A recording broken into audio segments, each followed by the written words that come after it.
Muy buenas tardes a todas y a todos. En primer lugar, una disculpa por el cambio de auditorio, pero la verdad, qué bueno que tuvimos oportunidad ante la enorme cantidad de personas que deseaban asistir a este evento que pudiéramos hacer el cambio. Muchísimas gracias y bienvenidas y bienvenidos. Pues nuevamente, muy buenas tardes a todas y todos. En primer lugar, quisiera agradecer a la Sociedad de Estudiantes por la oportunidad de convocar conjuntamente a este evento. Me parece que en momentos como los que actualmente vivimos, el compromiso e involucramiento de los y les estudiantes de Derecho, como se demuestra aquí, como en el país, resulta no solo necesario, sino un signo esperanzador en una problemática que atañe a toda la sociedad, pero que interpela de manera directa a la profesión jurídica. De la misma manera, quisiera agradecer a las y los expositores de este importante panel, desde el Poder Judicial de la Federación a la presidenta de la Asociación Mexicana de Juzgadoras, María Emilia Molina, a la magistrada Iliana Contreras, así como al magistrado Juan Pablo Gómez Fierro. Aprovecho este momento para externar toda mi solidaridad con las y los trabajadores del Poder Judicial de la Federación, así como de las diferentes entidades federativas del país.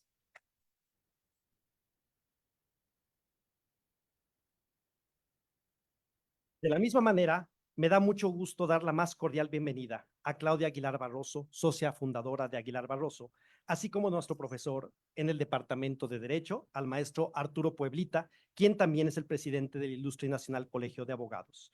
Claudia y Arturo, muchas gracias por acompañarnos en esta reflexión.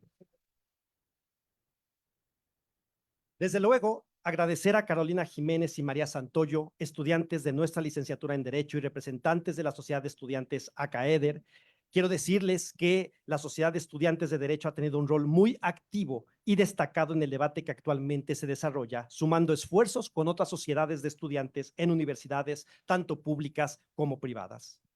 Igualmente, a la comunidad de la Universidad Iberoamericana que hoy nos acompaña, profesoras, profesores, integrantes del claustro académico, del equipo del Departamento de Derecho y de la universidad, bienvenidas y bienvenidos todos. Dicho lo anterior, quisiera compartir con ustedes algunas breves reflexiones sobre el momento que actualmente vivimos y quisiera hacerlo a partir de discutir dos ejes que me parece están en el fondo de la discusión que actualmente llevamos a cabo. El primero, relativo al Tribunal Constitucional como contrapeso del poder político en la defensa de la Constitución, y en segundo lugar, a las condiciones de acceso a la justicia en el país. Sobre el primer punto, quisiera poner la reflexión que actualmente estamos viviendo en contexto y hacer un poco de historia. Hasta 1994, la Suprema Corte de Justicia de la Nación en México, si se me permite decirlo, fue un actor francamente irrelevante y sometido al presidencialismo en turno. La reforma de 1994 permitió el desarrollo de una Suprema Corte de Justicia que comenzó a tener un papel no solamente relevante en el ámbito jurídico, sino que también adquirió un peso y una relevancia inédita en México. En palabras muy sencillas, a partir de 1994, la Corte empezó a ser tomada en serio en la ecuación política del país. Con mejores o peores sentencias, hay que decirlo, la Suprema Corte comenzó a adentrarse en la interpretación de derechos y a imponer límites a actores políticos relevantes. Asuntos como el control de la militarización en México, la incorporación de normas internacionales en el sistema mexicano, matrimonio igualitario, derecho a la salud, libertad de expresión y un conjunto de temas. En fin, como puede verse, existe una enorme cantidad de asuntos que han ocupado al debate público y en donde la Suprema Corte ha tenido un papel relevante en los últimos 30 años. Podemos criticar las decisiones de la Corte y de hecho lo hacemos de forma cotidiana en la academia. A veces con mejores criterios, a veces con criterios menos interesantes o incluso problemáticos, pero al final podemos estar de acuerdo en que las decisiones de la Suprema Corte han decidido cuestiones fundamentales, no solamente sobre el alcance de derechos, sino también sobre la determinación de los límites a los poderes. De la misma manera, la importancia de la Suprema Corte y en general de la judicatura, y aquí incluyo a juzgados y tribunales como un actor jurídico y político en el país, como en cualquier democracia constitucional, genera una tensión permanente tanto con los poderes políticos como económicos. Dicho de otra manera, si un tribunal constitucional y la judicatura no generan una tensión con quien ejerce el poder político, entonces podemos presumir que ese tribunal se encuentra subordinado o sometido. Desde luego, las y los jueces tienen el deber de frenar arbitrariedades y determinar derechos en función del marco constitucional y legal del Estado, y eso requiere la responsabilidad de actuar de manera objetiva e imparcial. Cualquier iniciativa de reformas al sistema de justicia debería orientarse a fortalecer al Tribunal Constitucional, aunque sea incómodo al poder, básicamente porque esa es su función. No podemos regresar al México en donde la Suprema Corte era un simple apéndice o subordinado del poder ejecutivo. Ahora bien, tenemos otro extremo, si se me permite decirlo, en esta problemática. También hay que decirlo. En México tenemos un real problema muy grave de acceso a la justicia. Académicas, académicos, activistas, tenemos muchos años denunciando los problemas y limitaciones que tiene la justicia. Muchas personas en México no pueden acceder a tribunales por falta de recursos económicos o condiciones materiales, por falta de acompañamiento legal, por la complejidad de los asuntos judiciales.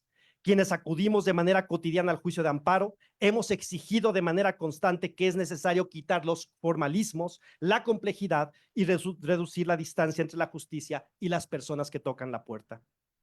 ¿Por qué mi reflexión toca estos dos aspectos? La respuesta es más o menos sencilla. Es cierto que México necesitaba una reforma a su sistema de justicia. Es cierto que México necesitaba un cambio profundo para que la justicia se acercara a las personas, pero es evidente que tanto la iniciativa presentada por el Ejecutivo Federal el pasado 5 de febrero, ni el dictamen legislativo que ha sido discutido en días pasados van a resolver la crisis de justicia e impunidad que enfrenta el país. En otras palabras, se está dejando pasar la oportunidad de concentrar los esfuerzos en una reforma al sistema de justicia y atender los problemas que realmente mantienen las condiciones tan graves que actualmente enfrentamos. Por un lado, una reforma al sistema de justicia debería orientarse a fortalecer al Tribunal Constitucional de nuestro país, no a desmantelarlo porque incomoda al poder político. Es cierto que el actual sistema de selección de ministras y ministros deja mucho que desear, pero pensar que la elección popular de integrantes a las altas cortes solucionará de alguna manera el problema de la justicia en México es simplemente una ficción, una novela y, por cierto, una muy mala.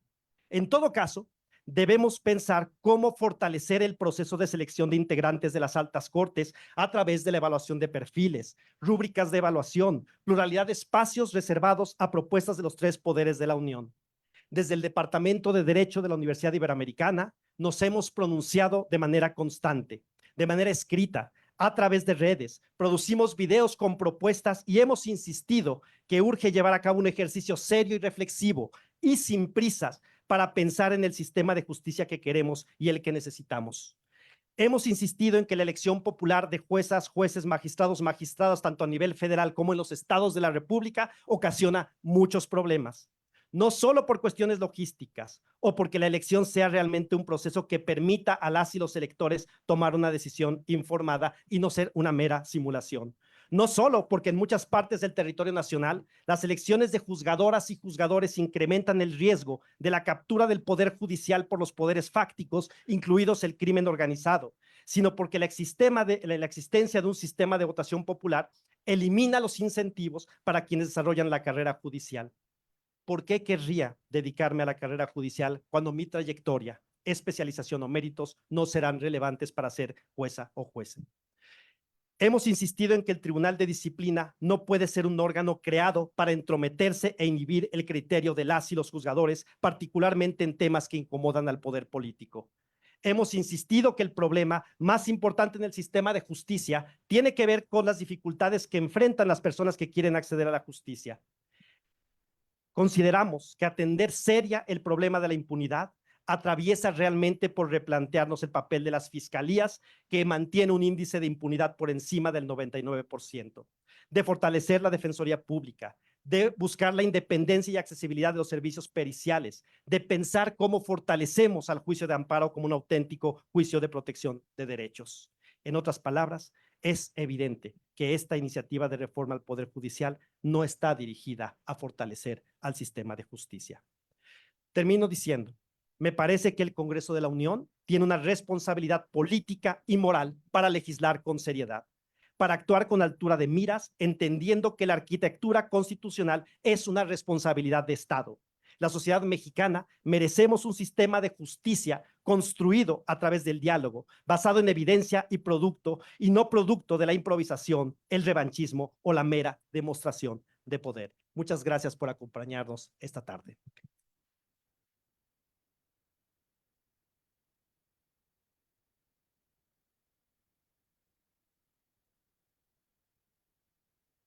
Muchas gracias, Ricardo, por tus palabras.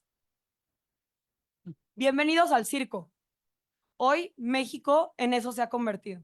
Y en estos momentos estamos en llamas. En las filas de atrás de la audiencia está el pueblo mexicano, fascinado con el espectáculo, sin saber que lo que realmente está presenciando es una catástrofe, no es parte del show. En las filas de adelante están los del Congreso de la Unión, quienes tienen la posibilidad de prender en fuego con ya sea los botes de gasolina que tienen a los lados o de extinguir el fuego con sus mangueras. Eso queda en ellos sobre qué hacer con su voto. Los jueces están en la arena, sus carreras judiciales, su esfuerzo y dedicación lo están viendo caer al fuego mientras caminan por la cuerda floja. Voltean a un lado y al otro. Mientras caminan, todo se cae. Y se están imaginando cómo entre todas esas personas que se están riendo en la audiencia se encuentran quienes van a tomar sus lugares en el Poder Judicial, si es que los legisladores deciden lanzar gasolina al fuego. A la justicia le quitarán la venda que cubría sus ojos imparciales. Afuera de la carpa se encuentran las administraciones y críticos externos internacionales, confundidos con el por qué está el circo en llamas. Nadie lo apaga. Preocupados y destanteados se ríen estresadamente y urgen a los de adentro que apaguen el fuego y usen las mangueras. Si no hacemos algo, no vamos a tener vuelta atrás. Hoy el presidente de la República dijo, ni que fuera tan complejo el derecho y que cualquiera que hubiera cursado la carrera de derecho puede ser juez, que solamente hay que ser honesto. Les pregunto a los ya licenciados en derecho y a los que están por graduarse, ¿se sienten preparados para decidir sobre la libertad, el patrimonio o los derechos de una persona? Nosotros, como representantes de la carrera de Derecho de la Ibero, publicamos ya nuestro pronunciamiento al respecto. Les toca a ustedes. ¿Qué sigue? México, vamos tarde. México, démonos cuenta.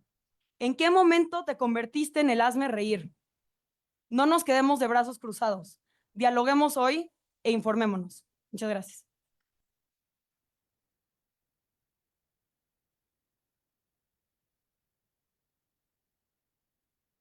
Le cedo la palabra aquí a María Santoyo, quien junto con Isabel, Emiliano, Eury, conformamos la Sociedad de Derecho de la Ibero.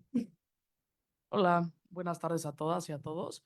Bueno, para no hacerlo más extenso de lo que ya ha sido esta introducción, nada más les quisiera leer unas palabras que que elaboramos como parte de las sociedades de alumnos de varias universidades en una manifestación, más bien en un importante comunicado que hicimos hace poco. El sentido actual de la reforma vulnera el sistema democrático y la división de poderes, mismos que son fundamentales en nuestra sociedad. Las reformas constitucionales deben garantizar los derechos de la ciudadanía y el Estado de Derecho. La construcción de una reforma judicial debe privilegiar el entendimiento, sin comprometer la independencia judicial. Por ello, las y los estudiantes de Derecho hacemos un llamado a las y los legisladores, autoridades y actores involucrados, con el fin de garantizar que las decisiones tomadas se apeguen a los principios de justicia, equidad e imparcialidad que han sido la base de nuestro sistema judicial. Como futuros juristas, reiteramos nuestra creencia en la nobleza e importancia de la labor que realizan todas las personas trabajadoras del Poder Judicial de la Federación. Seguiremos vigilantes ante cualquier acción que comprometa la integridad de la Constitución y de nuestras instituciones. Con estas palabras le quisiera decir a las y los estudiantes que la juventud presente siempre es más fuerte y el poder de nuestras voces se incrementa en compañía. Y les insto a patear por la puerta la apatía, informarse y ser factores de cambio. A las y los funcionarios públicos del Poder Judicial que están aquí presentes con nosotras y nosotros, les extiendo mi más profundo apoyo y respeto por la labor que han impartido durante su carrera judicial. Estamos profundamente emocionadas y emocionados de escuchar su perspectiva y que nos abunden con conocimiento. A los ponentes y las ponentes que nos acompañan como parte de la sociedad y asociaciones civiles, les agradecemos su presencia y la huella que han dejado en el gremio de la abogacía. Sin más que decir, le agradecemos a todo el público y esperamos que disfruten de esta conferencia. Muchas gracias.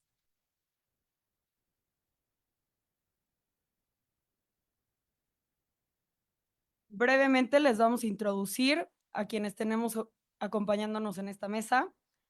A mi lado, María Emilia Molina de la Puente es la presidenta de la Asociación Mexicana de Juzgadores y magistrada del Séptimo Tribunal Colegiado en Materia Civil del Primer Circuito. Es licenciada en Derecho por la Universidad Panamericana, Campus Guadalajara. Es especialista en Derecho Mercantil, Constitucional y Amparo y Derecho Procesal Mercantil y Civil. Muchas gracias por acompañarnos.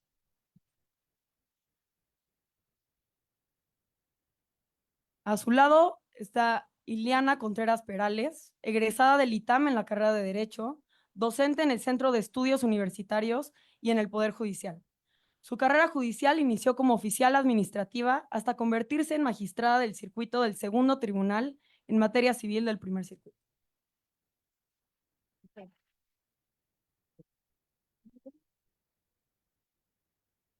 Seguido de ella se encuentra Juan Pablo Gómez Fierro. Juan Pablo Gómez Fierro es doctor en Derecho, egresado en la carrera en Derecho por la Universidad Autónoma de San Luis Potosí. Es maestro en Derecho Constitucional y en Derechos Humanos y especialista en Justicia Constitucional, Derecho Fiscal, Público, Constitucional y Administrativo. En cuanto a su carrera judicial, empezó como oficial judicial con la creación de los tribunales especializados. Fue uno de los primeros tribunales especializados y hoy es magistrado de circuito del 14º Tribunal Colegiado en materia administrativa. Muchas gracias.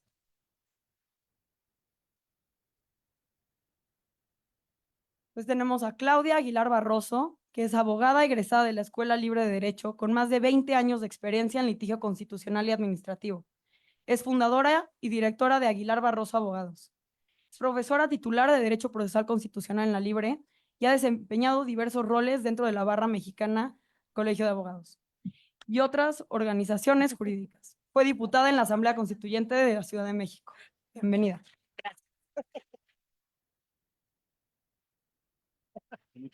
Y finalmente tenemos a Arturo Pueblita Fernández, nuestro querido y admirado por muchos profesor en esta universidad, así como en otras universidades y en el extranjero.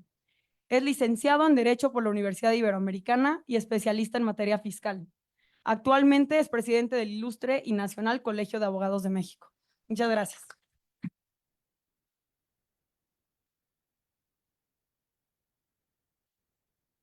Gracias. Bueno, quisiéramos empezar la discusión con la siguiente pregunta para todos y todas las ponentes. ¿Cuáles son las implicaciones que tendría la nueva reforma al Poder Judicial de la Federación en el Poder Judicial y en México? Bueno, más bien queríamos primero darle un contexto a lo que es la reforma judicial en lo general y si nos puedes apoyar, por favor, a darle este contexto. Gracias. Bueno, buenas tardes a todas, a todos.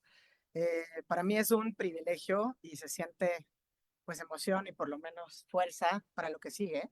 Está rodeada de jóvenes entusiastas.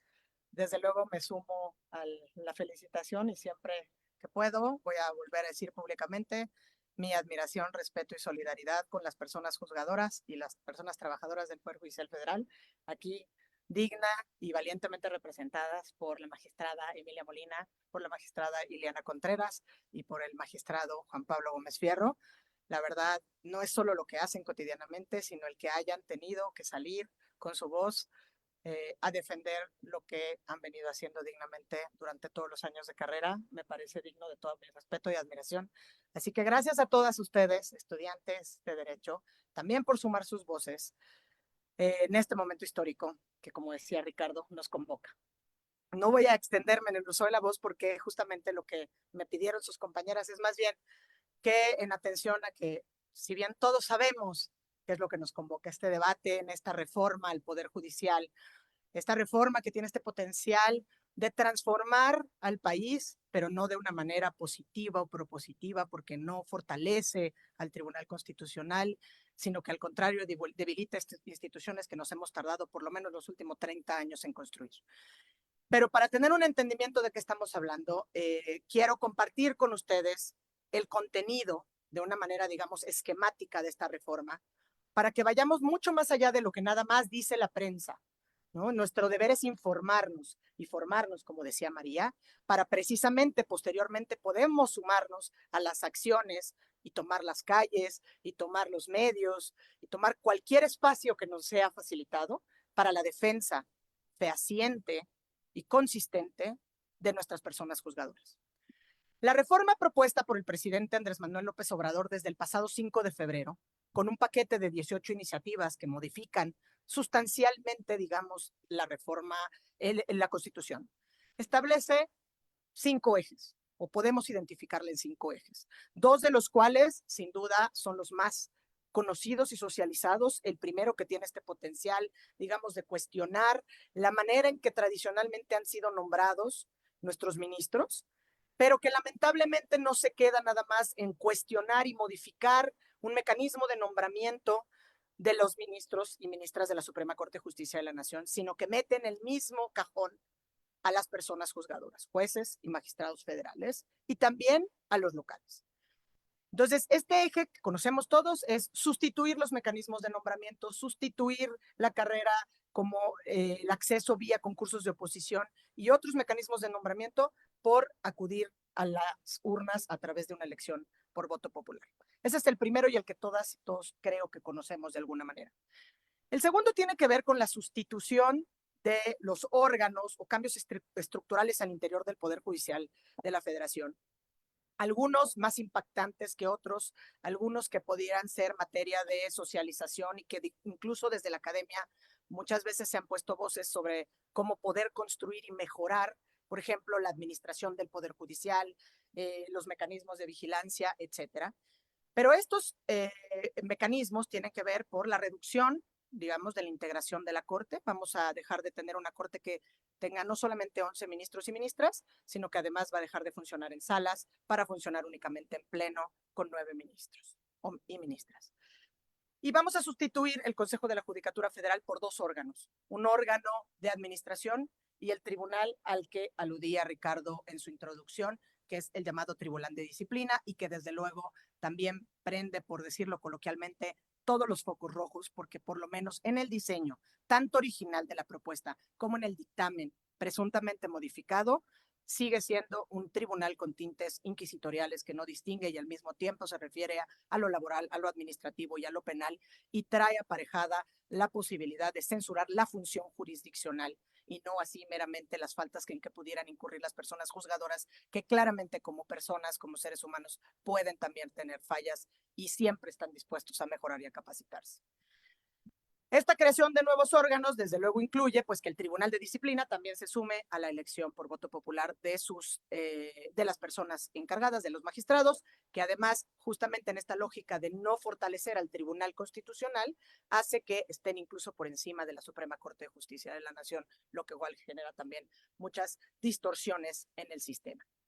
Hay un tema, o 2 temas que me parece que también son muy relevantes como los ejes, que tiene que ver, digamos, en sentido amplio con los recursos públicos, porque se dice que no se afecta a las personas trabajadoras, y a las personas trabajadoras del Poder Judicial se les afecta de muchas maneras con independencia que se pueda poner simple y llanamente que serán respetados todos los derechos adquiridos de las personas trabajadoras, porque hay que leer el contenido de la reforma también. Y hay que leer el 10º transitorio, que además dice que será interpretado a la letra de lo que establece el dictamen, sin permitir ninguna interpretación pro persona, entre otras cosas. El tema de los recursos públicos tiene que ver con un debate que también se ha dado antes, con que se terminen los fideicomisos del Poder Judicial sin dar lugar a ningún tipo de interpretación, tanto los del Consejo como los del Poder Judicial. Elimina el haber de retiro para los ministros, las ministras, y esto también tenemos que decirlo, con independencia del papel que hoy por hoy detentan de los últimos años. Muchos de estos ministros de la Corte son personas juzgadoras de carrera que han destinado más de 30, 35 años a la carrera judicial, que empezaron como la magistrada Ileana, como la magistrada Emilia o como el propio Juan Pablo que tengo a la derecha, desde oficial, secretarios, actuarios en un tribunal. Y esto también hace que establezcan el límite de otro debate que parece añejo, pero que no ha acabado, que es el tema de homologar las remuneraciones de todas las personas juzgadoras con el salario, con la remuneración de la persona titular del Ejecutivo Federal. Entonces, ese es, digamos, el cuarto eje. El quinto eje tiene que ver con estos cambios sobre la impartición de justicia, que en algún sentido seguramente se suman a este clamor del que hablaba Ricardo, del clamor que tenemos todas y todos los mexicanos, todas y todos quienes nos dedicamos a esta profesión, que es garantizar el acceso a la justicia, sobre todo a quienes más lo necesitan, y hacer que la justicia sea pronta y expedita y que eso sea una realidad. Y hemos, por lo menos desde nuestras trincheras, todos quienes aquí estamos, abonado de la medida de lo posible a ello. La reforma no abona eso, establece un par de plazos máximos, por ejemplo, para resolver los asuntos fiscales y los asuntos penales con independencia de las condiciones. Establece un plazo de 6 meses anárquicamente, y además eso, si no se establece o si no se resuelve, le van a dar vista al Tribunal de Disciplina. Pero también establece unos candados que limitan o que es como una camisa de fuerza a nuestras personas juzgadoras, que en estos últimos 30 años, y diría yo, por lo menos desde el 2011, cuando se dio la gran reforma en materia de derechos humanos, han permitido que las personas juzgadoras hagan interpretación en beneficio de los derechos y libertades de todas las personas. ¿Por qué las limitan? Porque en mecanismos como nuestro juicio de amparo, incluso en las acciones de inconstitucionalidad y en las controversias, hay 2 establecimientos o 2 restricciones procesales. El juicio de amparo se establece ahora como un mandato constitucional adicional o fortalecido, que ninguna sentencia, con independencia del tipo de derecho que se trate, podrá tener efectos generales. Esto evidentemente también que ninguna suspensión, con independencia de la naturaleza del derecho que esté en juego o que la tutela requiera que se le den esos efectos generales para no generar distorsiones en el mercado o para no afectar a comunidades, etcétera, no podrán conceder efectos generales. Eso limita la labor de nuestras personas juzgadoras y desde luego pues el tema de las acciones de inconstitucionalidad y controversias constitucionales, en que en ningún caso se podrán conceder suspensiones. Y por último, todo esto, digamos que se fortalece, o el sexto eje, que al final es parte de la reforma, está contenido en el régimen transitorio. Un régimen transitorio que ha sufrido modificación del dictamen o de la propuesta original al dictamen que aprobó la Comisión de Puntos Constitucionales el 16 de agosto se publicó y que aprobó el 26, el lunes pasado, que tiene que ver con incorporar desde ahí la extinción del haber de retiro, el tema de las remuneraciones de los servidores públicos, pero sobre todo un mandato para homologar a todas las entidades federativas sus textos constitucionales en 180 días y que de aquí al 2027 todos y cada una de las personas juzgadores a lo largo y ancho de nuestro país sean electos por voto popular. Esto con algunos otros detalles de adiciones que se incorporaron lamentablemente como resultado de los diálogos que seguramente espero hayan todas y todas seguidos que se llevaron. Pues la verdad, lamentablemente de los diálogos no se hizo eco de lo que decía Ricardo y tener diálogos verdaderos. Creo que hay que hacer este llamado a la nueva legislatura que efectivamente haya escucha activa, porque lo único que se incorporó fueron la idea de que no se requiere experiencia y que no se requiere una edad mínima para ser juez o magistrado. Eso sí se incorporó en el nuevo dictamen. Entonces, antes necesitábamos tener 35, por lo menos 35 años cumplidos y 10 años de experiencia para poder aspirar a ser ministros en este país. Ahora la edad ya no es un requisito para ocupar ninguno de estos cargos. y el requisito de la experiencia se disminuyó a 5 años para ser ministros, a 3 años para ser magistrados, y desaparece esa exigencia para el caso de las personas, de los jueces de distrito. Y el otro tema que se incorporó por el último momento, que además atenta contra cualquier convención y ha sido así enfáticamente señalado por la Corte Interamericana de Derechos Humanos, es que se incorpora una reserva de 300 que fueron presentadas. La única que se incorpora al dictamen de reforma del Poder Judicial es la incorporación de la figura de los jueces sin rostro o jueces ocultos. Entonces, estamos en un momento, me parece, muy complicado, pero me llena de optimismo saber que las juventudes aquí reunidas, que las juventudes aquí representadas han hecho un llamado enfático para sumarse a la importante y valiente toma de calles que hicieron las personas juzgadoras para poder sumar y pedirle a nuestros representantes que, así como fueron aclamados por mayorías en las urnas, no usen esa mayoría para aplastar a las minorías y para hacer o desaparecer nuestros derechos y nuestras libertades. Muchísimas gracias por su atención.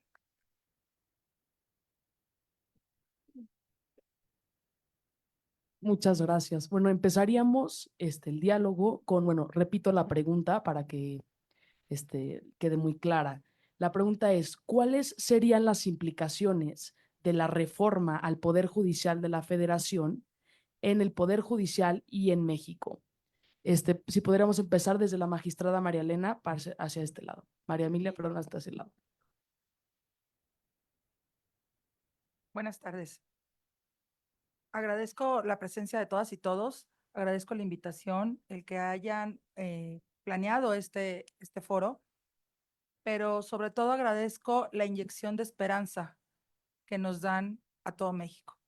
Y no estoy hablando solo del Poder Judicial, estoy hablando realmente de nuestro país, porque yo sé que a todos cuando somos jóvenes se nos dice mucho, y seguro ustedes se los han dicho mucho, que los jóvenes son la esperanza del país. Y es cierto, pero hoy más que nunca. Hoy necesitamos, México necesita, no solo que ustedes se vean como una futura esperanza, sino como los actores actuales de un cambio y de una resistencia para salvar la democracia de nuestro país. Y por eso es que reconozco su esfuerzo y agradezco que estén acá. ¿Qué implicaciones podríamos tener en el Poder Judicial o en los poderes judiciales y en México si pasa esta reforma? Permítanme hacer una analogía, solo como para quienes además no son estudiantes de Derecho ni abogados ni abogadas, y que a lo mejor puede ser un poco más gráfica. ¿Ustedes se imaginan que la forma de elección y quien va a decidir quiénes son los jugadores de cada uno de los equipos de la NFL sea la misma persona, si la misma forma, los mismos estándares de quienes van a ser los árbitros en los juegos de la NFL? La NFL no tiene el mismo parámetro. La NFL, si ustedes se meten a la página de la NFL, tiene reglas para el draft de selección de jugadores, donde, por supuesto, los propios empresarios pueden comprar a los jugadores. Hay reglas para estas negociaciones. Y hay reglas específicas para buscar a los mejores perfiles con ciertas características para ser árbitros. Y pueden ser árbitros para otros tipos de partidos, pero los mejores de entre los mejores llegan a ser los árbitros en los partidos de la NFL. ¿Se imaginan que fuera el mismo estándar? Es decir, que los dueños de los partidos fueran y compraran los árbitros, que se buscara la misma característica de un jugador para ser árbitro. Bueno, quienes somos personas juzgadoras somos los árbitros de la sociedad. Por eso no podemos hablar de popularidad cuando hablamos de la función jurisdiccional. ¿Ustedes alguna vez han visto la porra del árbitro? Yo no. De hecho, las otras porras le atacan al árbitro, sin duda. Bueno, es que de eso se trata. Quienes somos personas juzgadoras, tenemos el gran honor, porque eso sí es un privilegio, de resolver los conflictos que están en nuestra sociedad. Pero quienes somos personas juzgadoras del Poder Judicial de la Federación, tenemos un componente extra. Y es que en nuestro país hay un medio judicial, jurídico, para defender a cualquier persona, para que cualquier persona, no importa si somos incluso ciudadanos, podamos defendernos de los actos autoritarios del gobierno. Quien sea que sea el gobierno. O sea, puede estar representado por el presidente de la República o por un policía. Da igual. Y se llama juicio de amparo. Y cuando hablamos del juicio de amparo, hablamos de una protección constitucional que tenemos en nuestras manos quienes somos Poder Judicial de la Federación para decirle a las autoridades, a la que sea, esto no lo puedes hacer. No importa si tienes mayorías o si no tienes mayorías. No importa cuántos votaron por ti. Esto no lo puedes hacer porque esto violenta derechos humanos. Y los derechos humanos no es una concesión graciosa del gobierno o del Estado. Lo tenemos las personas por el simple hecho de ser personas. Y por eso se protegen. Entonces nuestro trabajo, como ustedes podrán imaginar, pues no es el más popular de todos, mucho menos respecto al gobierno. Nuestro trabajo, de hecho, es contramayoritario. ¿Qué significa eso? Que protegemos derechos de las minorías.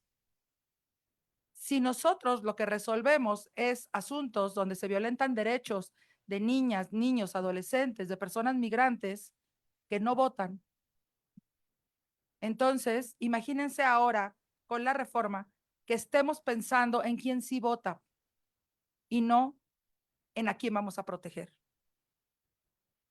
Si vamos a pensar en quién sí vota, pues difícilmente le voy a conceder un amparo a las personas migrantes que no tienen ni credencial de elector porque no son mexicanas. Si voy a conceder un amparo y voy a revisar, pues difícilmente voy a fijarme en cuál es el derecho que está en juego, sino más bien cuántos votos me va a generar en contra o a favor. Por eso las personas juzgadoras no suelen ser electas de esta forma en el mundo.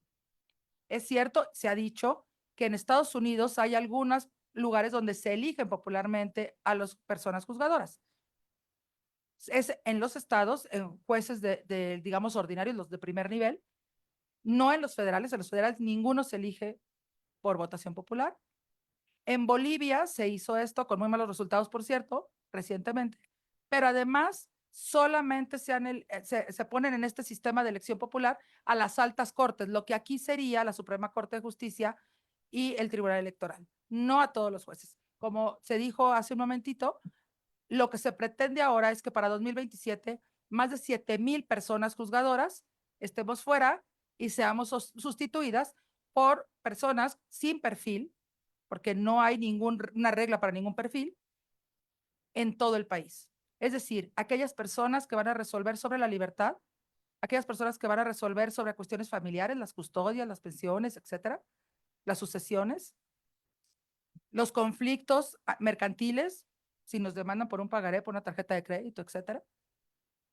Para cualquier conflicto de cualquier persona entre dos particulares o en particular contra el gobierno, que es aún más grave, por el tema del tribunal disciplinario, que tendríamos permanentemente un atentado a la independencia judicial. Y yo sé que seguramente en estos días han escuchado las palabras de independencia judicial hasta el hartazgo y seguirán escuchándolas, por cierto. Porque la independencia judicial es un derecho de cada uno de ustedes y de todas las personas de este país. La independencia judicial no es un derecho de nosotros solamente, de quienes somos juzgadores o juzgadoras. La independencia judicial es derecho de ustedes. Nosotros, cuando protestamos defender la Constitución, protestamos también hacer esto que estamos haciendo. Es parte de nuestras obligaciones. Defender la Constitución contra cualquier ataque. Hacer que los derechos que tenemos todos, pero que tiene cada uno de ustedes, que tiene cada una de las personas que no vemos en la calle, sean respetados por todos sí o sí. Eso es lo que hacemos. Hay muchas críticas a nuestro trabajo, sin lugar a dudas. Hay muchas críticas reales al sistema de justicia, sin lugar a dudas. ¿La justicia es muy lenta? Sí. ¿La justicia tiene a veces algún tinte de corrupción? Sí. ¿La justicia está muy alejada del acceso de las personas, a lo mejor no pueden llegar, pues sí. ¿Hay una sensación cierta de impunidad? Sí. El problema es que no se ha analizado cuáles son las razones de esos. ¿Cuáles son los obstáculos para que tengamos un verdadero acceso a la justicia? ¿Por qué no tenemos un buen sistema de justicia? Si no tenemos un análisis de cuáles son los problemas, mucho menos vamos a tener una solución. Y simplemente en tema de impunidad, les puedo contar un dato duro. El 90% de los delitos no se denuncia. Y de los que sí se denuncian, más del 90% no se judicializa. Es decir, nunca llega a un juzgado. Y entonces, claro, nunca vamos a tener una sentencia, pero no por culpa del juez, sino por culpa que la fiscalía nunca lo lleva. Si hablamos de que la justicia es lenta, lo cual es cierto, entonces tendríamos que estar viendo cuáles plazos y cuáles requisitos establecen las leyes para los procedimientos y cuántos jueces tenemos en el país. En nuestro país tenemos 1.3 jueces federales por cada 100,000 habitantes. Y si sumamos los jueces federales y los jueces locales, aproximadamente 4 por cada 100,000 habitantes. El promedio en Latinoamérica son 18 por cada 100,000 habitantes. Y lo que a nivel internacional se tiene como una expectativa, como lo que debería ser, son 65 jueces por cada 100,000 habitantes. Probablemente con ese dato podríamos darnos cuenta que el problema tal vez no sean las personas juzgadoras que están saturadas de trabajo, que estamos saturadas de trabajo, y que a lo mejor lo que sucede es que no tenemos suficientes personas juzgadoras. Con esto lo que quiero decir es, no tenemos un análisis real, por tanto no tenemos propuestas reales tampoco por parte de quienes están legislando, pero si esto que tiene una solución falaz, es decir, no parte de ningún análisis, no va a solucionar absolutamente nada, va a eliminar incluso lo que ya tenemos, la carrera judicial. Ahora supongo que alguno de mis compañeros les platicará y si no más tarde podemos platicar cómo es que llegamos las personas juzgadoras a través de concursos. Va a eliminar la paridad de género, que es toda una lucha que tenemos 70 años las mujeres luchando por estar en posiciones de decisión, porque hace poco más de 70 años ni siquiera éramos consideradas ciudadanas. Todo esto se va a eliminar, todo lo que se ha avanzado en derechos humanos se va a eliminar y lo que vamos a tener son jueces, juezas sin un perfil adecuado, que tendrán una vocación política, pero no judicial, y muchísimos componendas de hecho para poder conseguir los votos. ¿Qué pronostico yo para el Poder Judicial? Bueno, una lamentable situación de cero independencia judicial y por supuesto este efecto en México pues será la destrucción de nuestra democracia entendida como este espacio donde podemos todas las personas tener libertades y derechos. Muchas gracias.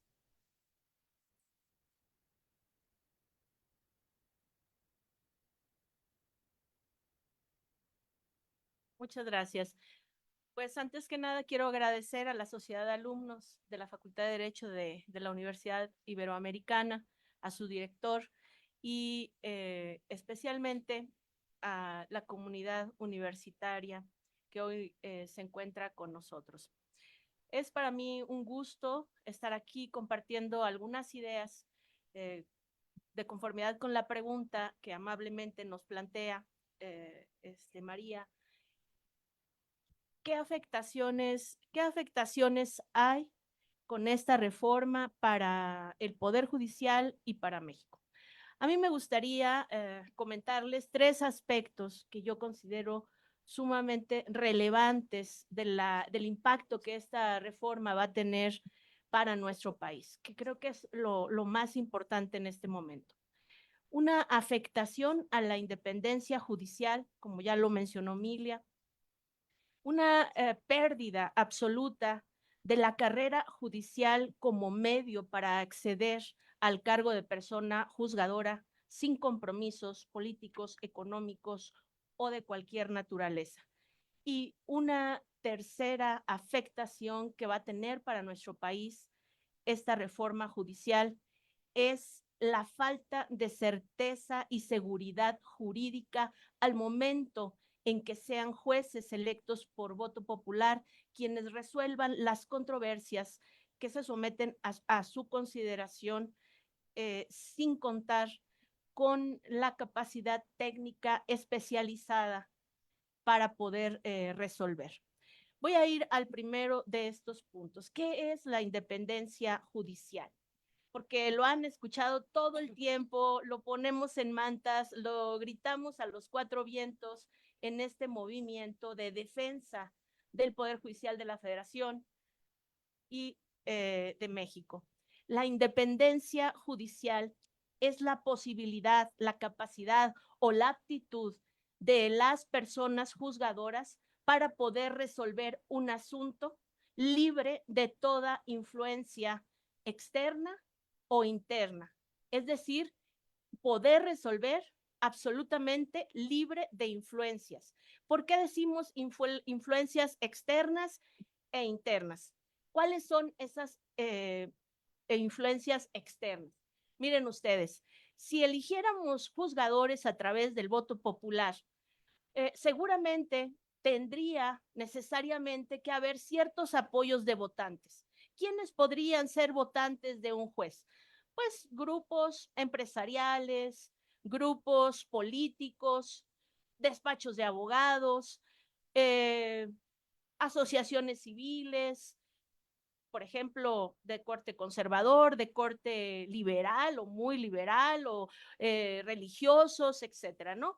Digamos que hay un amplio margen para que un juez pueda ser, digamos, votado, porque finalmente esa sería la idea. Pero ¿qué puede prometer un juez en su campaña? ¿Cumplir la ley? Pues es básicamente lo que todos juramos al protestar la Constitución, al protestar nuestro cargo como jueces o magistrados. Entonces, esta libertad en no estar influido por ningún factor, estos factores son esos, económicos, políticos, sociales e incluso hasta de grupos ilícitos en este país podrían tener influencias externas. Los jueces llegan, son votados, son elegidos y después tendrán que devolver la razón por la que, o sea, devolver el favor, la deferencia, la ayuda, el apoyo que hayan recibido para poder llegar a ser jueces. Entonces, esta independencia judicial de todos los jueces y magistrados es una garantía, o sea, es esta libertad, no estar influenciado externamente. Me faltó decirles por qué se dice que hay una independencia judicial y que también tiene que ser libre de influencias internas. Porque fíjense ustedes, lo interno es que nunca nadie nos puede decir a uno u otro de nosotros como personas juzgadoras desde dentro de la institución cómo vamos a resolver, ¿no? Es decir, yo no le puedo hablar a Juan Pablo cuando me entero que él en su tribunal y en su ponencia tenga algún asunto de un amigo mío, de un conocido, un caso muy especial, una situación muy particular que requiere que yo intervenga para decirle a Juan Pablo, ojo, Juan Pablo, va a venir un asunto así y mira, pobrecitos, o mira, esto es muy importante. No, hablar con un juzgador, con un par nuestro, no puede ser, porque hay una afectación a su independencia judicial interna, o sea, de otro miembro del Poder Judicial. Entonces, ¿por qué es importante esta independencia judicial? Pues para poder decidir libremente.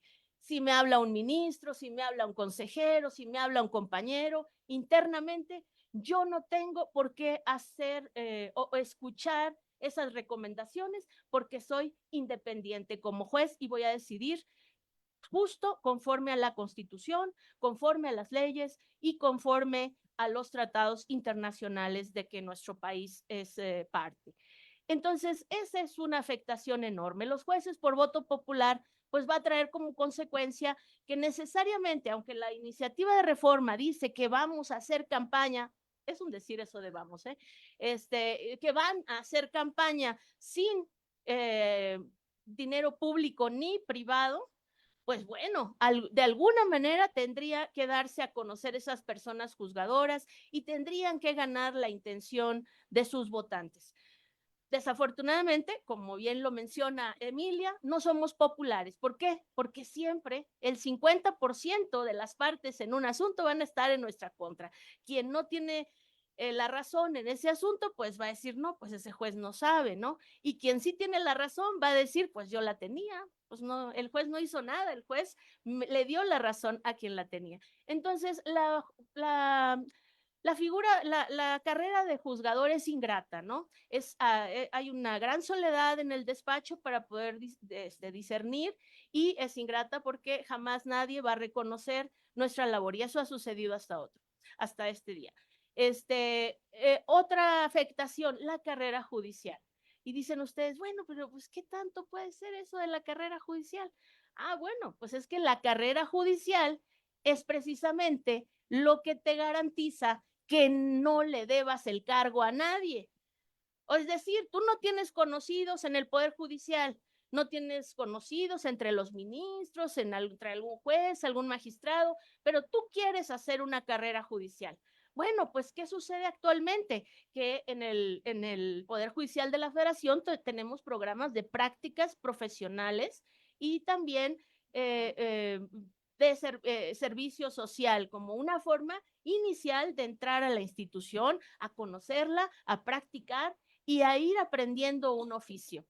Hay hoy todo un sistema de exámenes de aptitud para poder acceder a los cargos. El primer escalafón de la carrera judicial es el oficial, es actuario, secretario, hasta llegar a juez, todo a través de exámenes en donde se va evaluando. Pero esto nos ayuda la Escuela Federal de Formación Judicial, ahí se pueden tomar cursos y son los encargados de elaborar estos exámenes. Sin embargo, eso no es todo, porque fíjense ustedes que la carrera judicial implica una práctica, años de práctica para poder realizar o elaborar resoluciones, ¿no? Entonces, son dos componentes, la formación en las materias del juicio de amparo, del derecho, de la técnica resolutiva, es una formación, pero además la práctica. La mayoría de quienes hicimos una carrera judicial y optamos por ella, pues cubrimos todos los puestos de esa carrera judicial, yendo uno a uno, acreditando exámenes y posteriormente adquiriendo toda esa experiencia que es necesaria para juzgar. Porque dicen que la labor del juzgador es una de las más importantes y casi divina, ¿no? Juzgar a tus pares es una enorme responsabilidad y requiere de una enorme preparación para poder llegar a poder conocer las técnicas para resolver y un bagaje de derechos humanos, jurisprudencia, etcétera. Esa sería la segunda afectación. ¿Por qué? Porque quien tiene carrera judicial se esfuerza día a día, pasa exámenes y cuando es vencedor en un concurso de oposición para ser juez, ¿a quién le debe el cargo? A nadie. No le debe el cargo a nadie. O sea, llega por su propio esfuerzo y mérito durante esta carrera judicial. Entonces, pues es independiente, porque no se la debe absolutamente nadie. Lo que no pasaría con los jueces por voto popular, que sí tendrían necesariamente que responder a sus electores, estarían pensando, híjole, y si los medios de comunicación me critican por esta resolución, y si las partes o si este licenciado, este señor me apoyó y ahora voy a salir con una resolución en contra. Eso es independencia judicial y eso es carrera judicial, porque son garantías para poder llegar libres de influencia, ser totalmente autónomos, libres para solo atender la Constitución y el derecho al momento de resolver. Y la última afectación, la falta de certeza jurídica. Hemos en este país transitado durante muchos años construyendo criterios técnico-jurídicos especializados a través de jurisprudencia. Se hace a través, por medio de la Corte, de los plenos regionales y de los tribunales colegiados de este país. Son criterios especializados en todas las materias, tutelan derechos humanos, competencia económica, la materia de derecho penal, cualquier materia que ustedes se imaginen, hay criterios jurídicos especializados. Se va a perder un gran bagaje de preparación, de tradición jurídica en este país, que nos da certeza. ¿Qué pasa? Hemos asumido múltiples compromisos internacionales. El TEMEC es uno de ellos. En su capítulo 23, en el 27, en el 24, en el 31, nos comprometimos a tener tribunales imparciales y especializados técnicamente. Entonces, ¿qué pasa? Pues eso se va a perder. Esa es la afectación. Estamos involucionando en materia jurídica. Estamos regresando a diferentes prácticas. Ya con eso termino. Estamos regresando a prácticas que no son las adecuadas. Vamos a tener una curva, o van a tener los nuevos juzgadores electos por voto popular, una larga curva de aprendizaje, porque el oficio judicial es un oficio que se aprende haciendo. La carrera judicial aprendes de tus mentores, jueces y magistrados.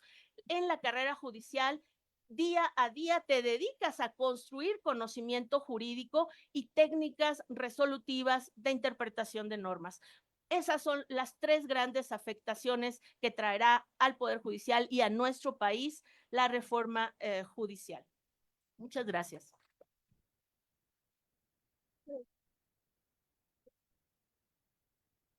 Vamos a usar ese micrófono.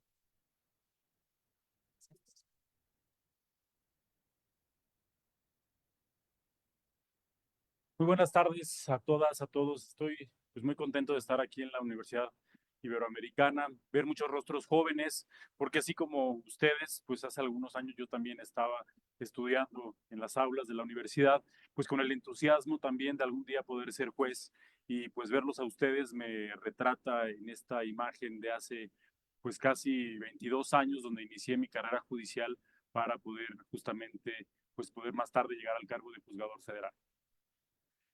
Y a propósito de lo que nos comentaba la magistrada Ileana Contreras, contarles un poquito, a propósito de las implicaciones de la carrera judicial. Yo entré a un juzgado de distrito cuando tenía 18 años como meritorio. En ese entonces no te pagaban para que tú pudieras prácticamente pues, ir a aprender a un juzgado. Y meritorio era porque hacías méritos. A partir de los méritos que tú ibas construyendo, pues eso te permitía que cuando hubiera un espacio para ser oficial, pues te daban ahí un nombramiento. Y a veces habíamos 10 personas esperando un nombramiento y a veces con un nombramiento lo rotaban entre todos. Pero poco a poco, con tus conocimientos, con tus habilidades, con tus méritos, pues ibas teniendo la oportunidad de ocupar esos cargos. En los 18 años, después de un año estuve como meritorio, pues tuve la oportunidad ya de desempeñar el cargo como oficial judicial. Prácticamente la tarea que tenía era coser los expedientes, integrar las promociones, sacar las copias del juzgado, ir por las tortas del secretario y apagar los recibos de la luz y del teléfono de mis compañeros. Y prácticamente fueron los primeros inicios en la carrera judicial. Con los años fui estudiando para ir justamente presentando los exámenes en las distintas categorías que componen la carrera judicial. Más adelante pude ya ser oficial judicial de base, más adelante como actuario judicial en el propio juzgado y a la edad de 22 años secretario en un juzgado de distrito. Después de esto me generó la inquietud de ser juez y siempre tuve como en mente estas miras y este propósito de ser juez, porque más me daba cuenta que para ser juez no dependía de que alguien me impulsara. Yo no tenía un papá ministro, no tenía un papá gobernador, no tenía un papá magistrado, así es que esto tenía que depender eventualmente de mi propio mérito, de mi propio esfuerzo, de mi propio empuje para poder seguir creciendo en la carrera judicial. Y fue la escuela judicial la que me dio la posibilidad de venir con una beca de la ciudad de San Luis Potosí a la Ciudad de México a estudiar durante 6 meses de tiempo completo en sus aulas. Y en estas aulas lo que aprendíamos era proyectar, hacer los proyectos de elaboración de sentencias como lo hacían los otros secretarios. Y teníamos una condición: yo te voy a pagar un sueldo muy menor para que rentes un cuartito ahí en una casa con otros amigos y tal. Durante los 6 meses vas a venir de 7 de la mañana a 9 de la noche a estudiar todo el día, a elaborar proyectos. Y cuando termines vas a entrar en una lista. Y de esa lista todos los jueces del país van a poder elegir si tú con tus calificaciones puedes trabajar con esos juzgadores. Y así fue que me aventuré en esta empresa y empecé justamente a buscar un espacio como secretario en un tribunal del Poder Judicial de la Federación. Y me vine prácticamente con mi caja de huevos San Juan de la Central Camionera del Norte a llegar aquí a la Ciudad de México y buscando precisamente esa posibilidad de crecer en la carrera judicial porque lo elegí como un método de vida.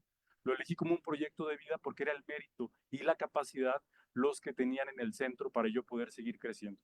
Después de ese tiempo, de esos 6 meses, tuve también la oportunidad de más adelante llegar a un tribunal colegiado de circuito. Uno de mis maestros que me dio clases durante esos 6 meses me invita a trabajar con él ya como secretario aquí en la Ciudad de México. Según yo le había dicho a mi mamá que venía por 6 meses y me quedé 16 años.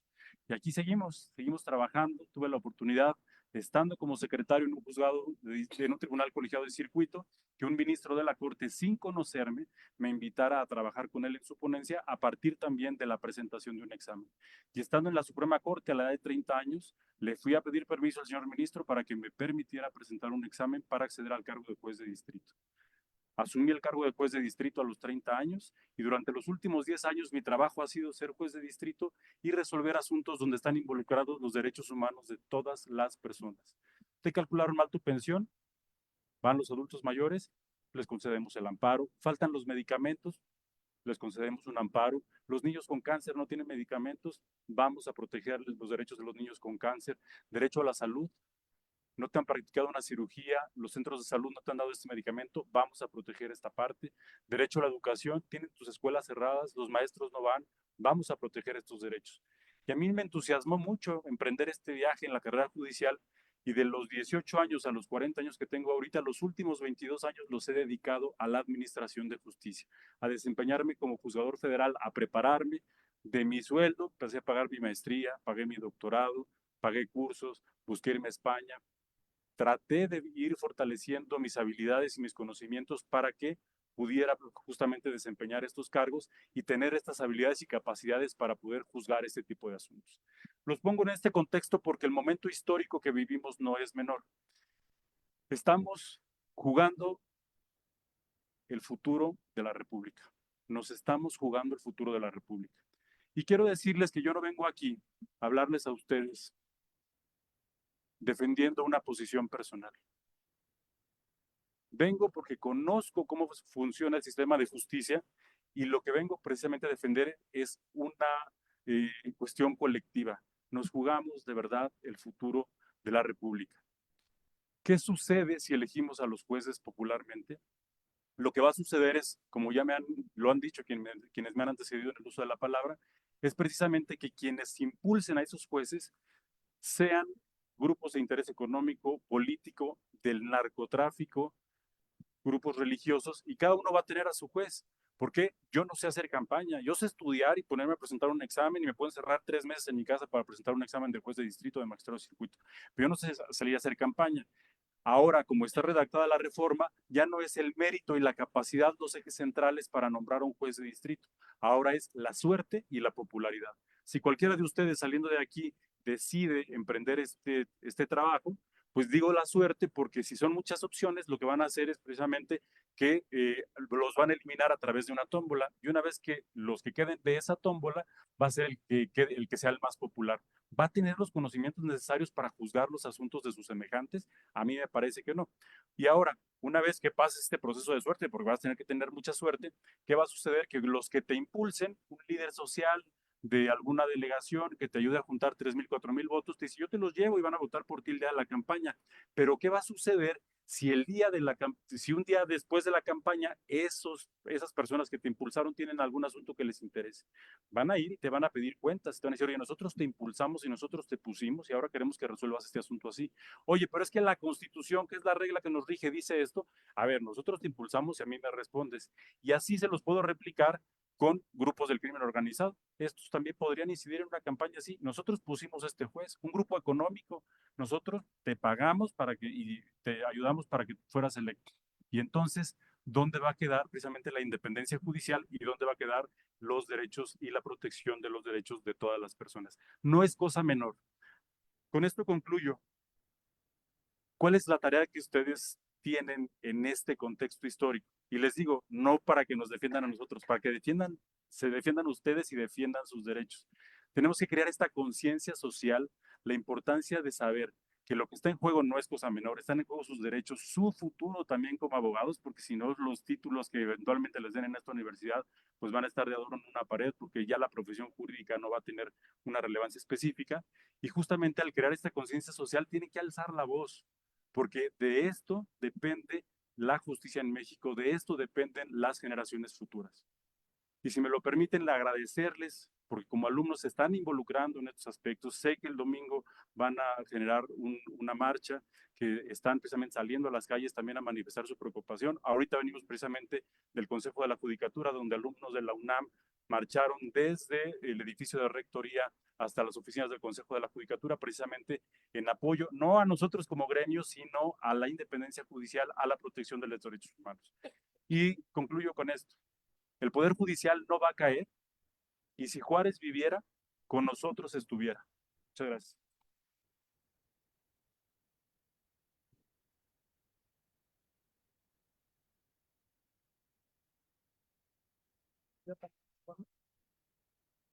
Bueno, a mí me escucharon nada más dar la introducción, ahora tendría que dar respuesta a esta pregunta y la verdad es que estuve en un panel hace un par de días o creo que apenas ayer con Ileana y cuando estoy al lado de los brillantes juristas, pero además quienes representan a la judicatura es muy difícil también reflejar, pero desde el lado de quienes nos dedicamos, cuando leía mi currículum, decir lleva más de 20 años, pues sí, efectivamente, eso revela no solamente la edad, sino revela la experiencia que tenemos y llevo esos 20 años de ejercicio profesional dedicándome precisamente al litigio constitucional y administrativo, precisamente a llevar las causas, tanto las pro bono como las de mis clientes, a la justicia federal. Mi experiencia, puedo decirle que con independencia del resultado, siempre ha sido de profesionalismo y de una calidad impecable en todas y cada una de las resoluciones, porque esa ha sido mi experiencia personal. Pero otra experiencia personal que les quiero contar para que vean la edad, yo entré en 1994 a la licenciatura de Derecho. Y lo que decía cuando hablaba Ricardo al inicio, resonaba porque este tema de decir la irrelevancia de la Suprema Corte, sin ánimo de generar un desprecio, la muestro y la replico porque hace eco desde lo personal. Yo era estudiante de primer año de la carrera de Derecho en una institución que solamente imparte la carrera de Derecho. Y el tema del cese y remoción de 26 ministros de la Suprema Corte ni siquiera fue materia de este debate. Así de irrelevante era la Corte. Pero esto habla del momento político que vivíamos. Teníamos un partido hegemónico con una cooptación absoluta del resto de los poderes. Nos ha costado estos 30 años construir los equilibrios de poderes con los que ustedes están acostumbrados. El que podamos hablarles en lenguaje incluyente y no sexista, el que puedan tener un panel donde hay mayoría de mujeres, el que podamos estar pensando en estos otros términos, el que podamos hablar de justicia sexual y reproductiva, el que podamos salir a las calles, y el que activemos los mecanismos de defensa, los 8Ms, el que nos sumemos a otras causas, el que podamos decir, yo la verdad es que me quiero dedicar en cuerpo y alma a la defensa de los derechos humanos, a la defensa del territorio, a la defensa del medio ambiente. Eso es lo que hemos venido construyendo en estos 30 años. Y sí, sin duda, tenemos que poner una cuestión sobre la mesa. Hay que distinguir enfáticamente al cargo, al alto cargo, al que genuinamente, seguramente alguna vez aspiramos a ser ministro y ministra, que tiene que ver con una lógica de ocupar un cargo que tiene influencia política. El quehacer de un juez constitucional es absolutamente distinto al quehacer de las personas juzgadoras federales, que por eso requieren hacer eso que decía, que me parece sumamente elocuente y claro, como lo dice Juan Pablo. El mérito y la capacidad al centro. Eso es lo que tenemos, no nada más en los 3 valientes que se encuentran esta tarde, aquellos que han salido a las calles, aquellos que están formando su carrera, siendo secretarios de estudio y cuenta de los ministros, siendo secretarios en un juzgado. Todas esas personas juzgadoras, todas estas personas son el talento al que México le ha apostado. Y sí, se nos va la República, se nos va un contrapeso, se nos va un poder equilibrador y se nos van nuestros derechos y libertades, porque el voto popular efectivamente es politizar a la judicatura, politizar a la justicia, y no es palabra menor. Que las mayorías hayan ganado en las urnas, trae aparejado que si no tenemos un poder judicial fuerte y robusto, en Aguascalientes están pasando eliminar la posibilidad de que las mujeres interrumpan el embarazo hasta las 12 semanas. Están poniendo de un plumazo que sea a las 6. Y ese puede ser un caso. ¿Sí? Ese es un caso. O que pongan un PIN parental para que las infancias no puedan tener acceso a la información al momento que están estudiando. que no se puedan hacer cargo. Entonces, eso es mayoría. Las mayorías aplastan. Los derechos humanos son contramayoritarios. Y si no tenemos un poder que nos defienda, no vamos a tener la posibilidad de ejercer nuestros derechos y libertades como lo hemos venido haciendo en este país, por lo menos en los últimos 30 años, desde mi experiencia personal, pero de manera mucho más fortalecida a partir de la reforma constitucional de 2011. Es momento de defender a quienes nos defienden. Muchas gracias.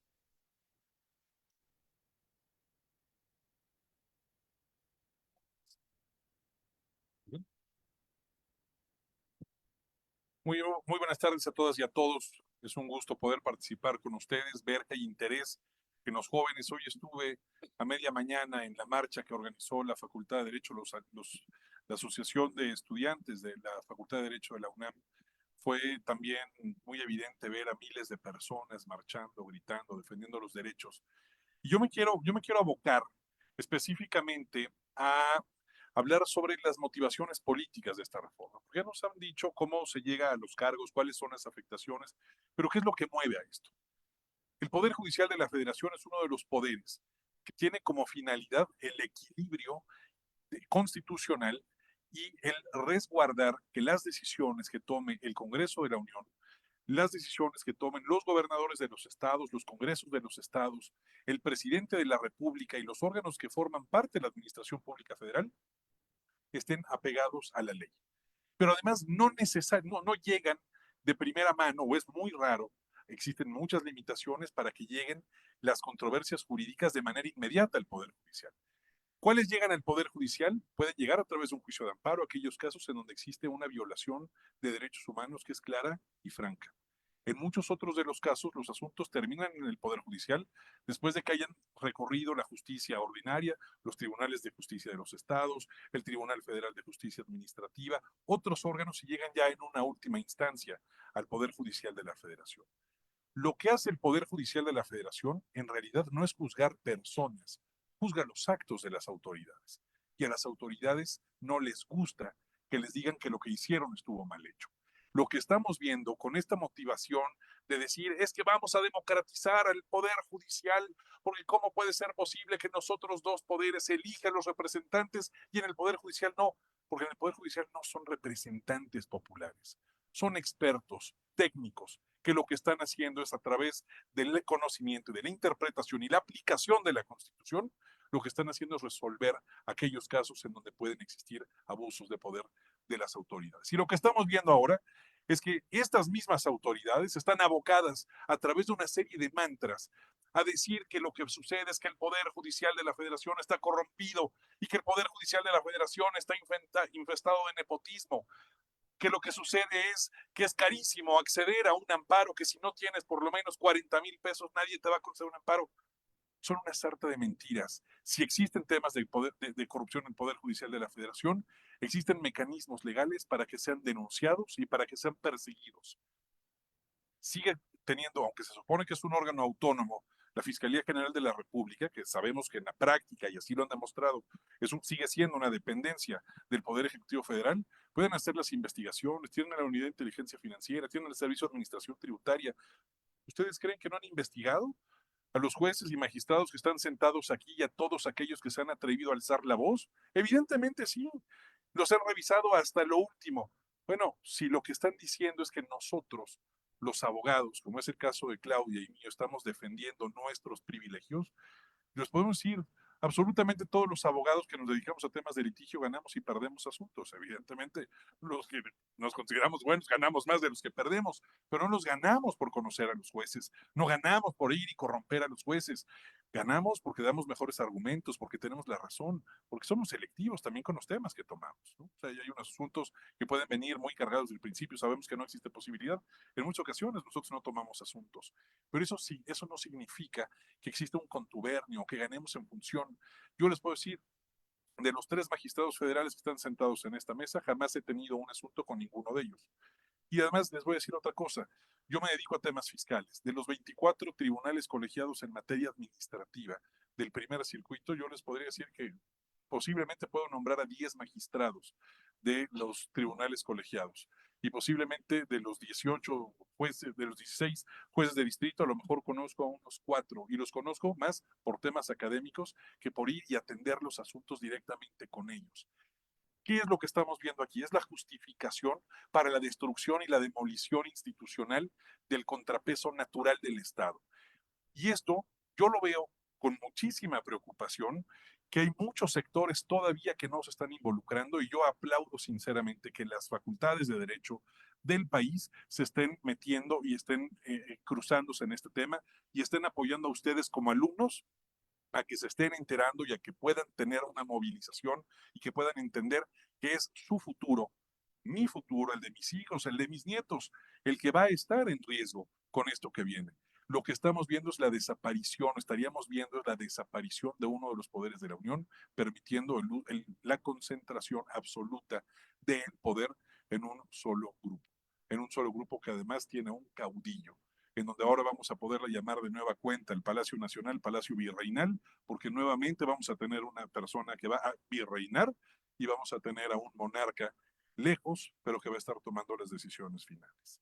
Es muy importante para todos nosotros entender qué es lo que yo les invito que hagan ustedes como alumnos.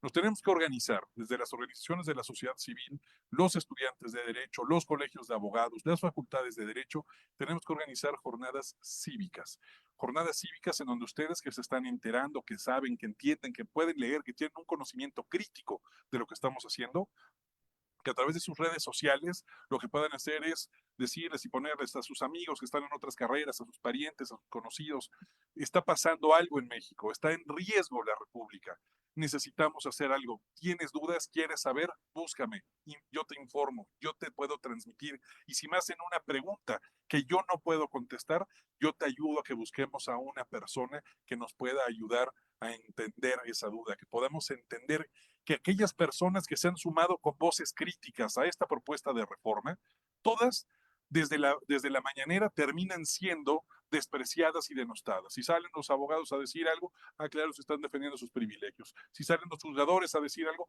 claro, es que ellos lo que están buscando es el hueso. Si sale la ONU a decir, bueno, pues es que la ONU es una organización internacional que no tiene por qué venirnos a decir algo nosotros. Si salen las embajadas de nuestros principales socios comerciales, es que es un tema de injerencismo. Si sale la UNAM, es que ya se derechizó la UNAM. Si sale la Ibero, pues claro, son ultraconservadores, unos jesuitas. Si sale cualquier persona a decir algo, que además todos estos han salido, todos terminan diciendo que por alguna u otra razón su voz, su crítica, el sustento de sus palabras no importa.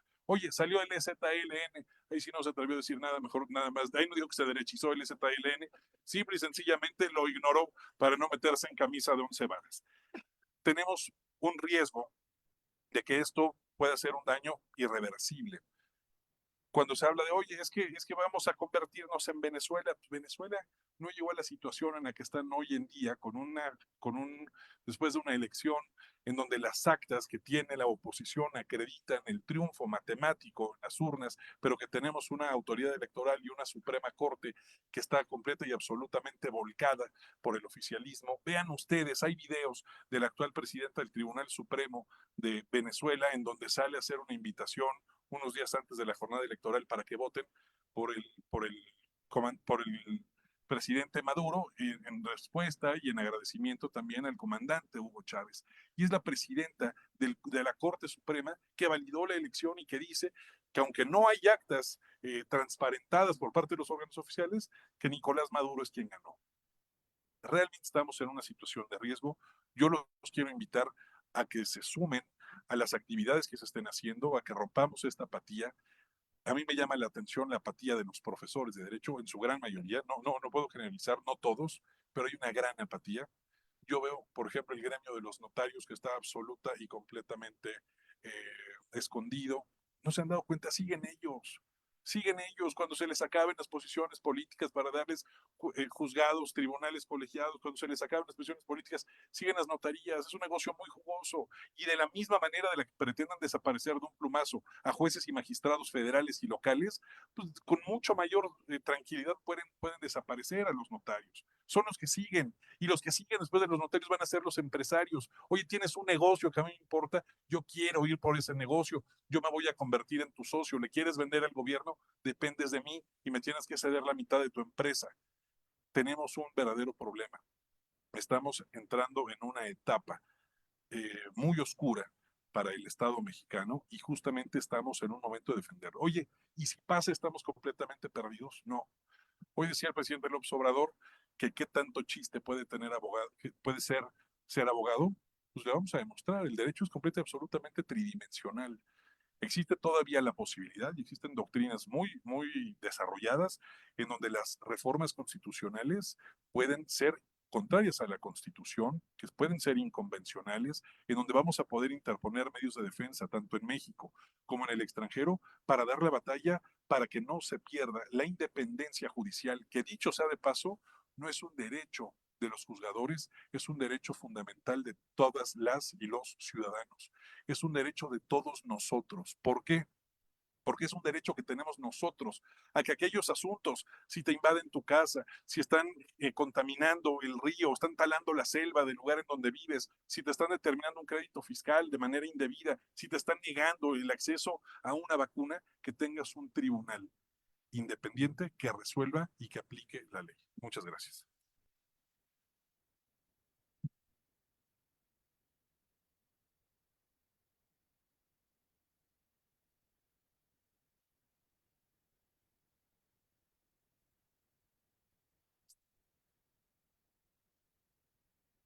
Vamos a empezar con las preguntas.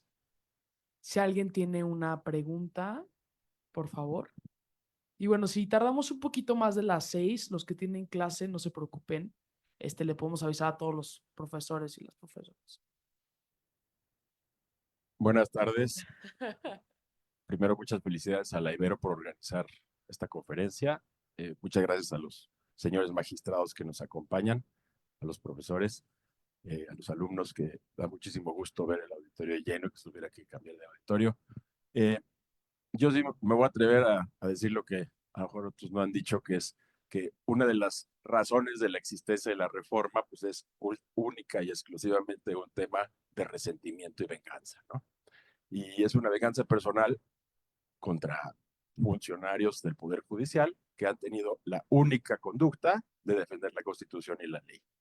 Y en ese camino, revertir actos de autoridad, legislación ilegal, y bueno, algunos de los que están aquí son tal vez protagonistas, no quisiera ser causantes, pero protagonistas esa, eh, de esa coraje presidencial que nos ha llevado a esta reforma absurda que no tiene desde luego defensa de ninguna manera.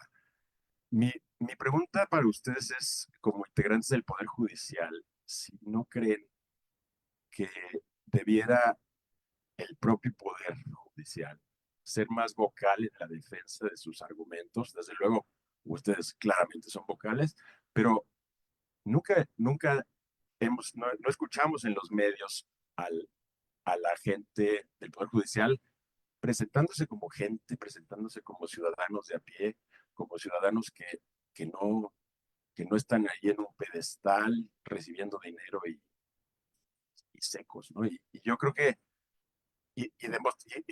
poner el contexto, ¿no? Y de explicar, ustedes quieren que Julio Iglesias o Roberto Palazuelos, que son abogados, sean quienes juzguen, o Kim Kardashian, que es abogada también, sean quienes juzgan si vas a tener libertad, si te vas a ir a prisión, o quien sea gente preparada, ¿no? Entonces yo creo que no sé si el Poder Judicial debería tomar una actitud mucho más proactiva y defenderse pues, de esta arbitrariedad y explicarle a la gente que están haciendo un acto de un golpe de Estado, básicamente, ¿no? Porque de la misma manera que Chávez disolvió a la Asamblea, hablando de Venezuela, de la misma manera, pues quiere disolver el Poder Judicial, ¿no? Y de esa manera empiezan los golpes de Estado.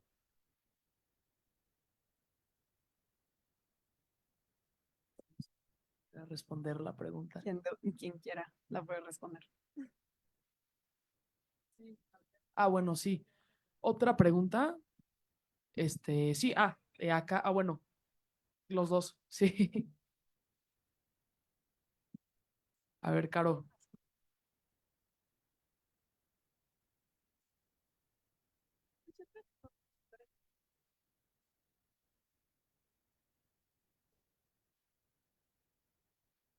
Muchas gracias. Soy docente, soy abogado, soy padre de familia, soy docente aquí de Libero y desde luego interesado en la causa y todo el respeto y reconocimiento a los ponentes, expositores y sobre todo a los eh, integrantes del Poder Judicial.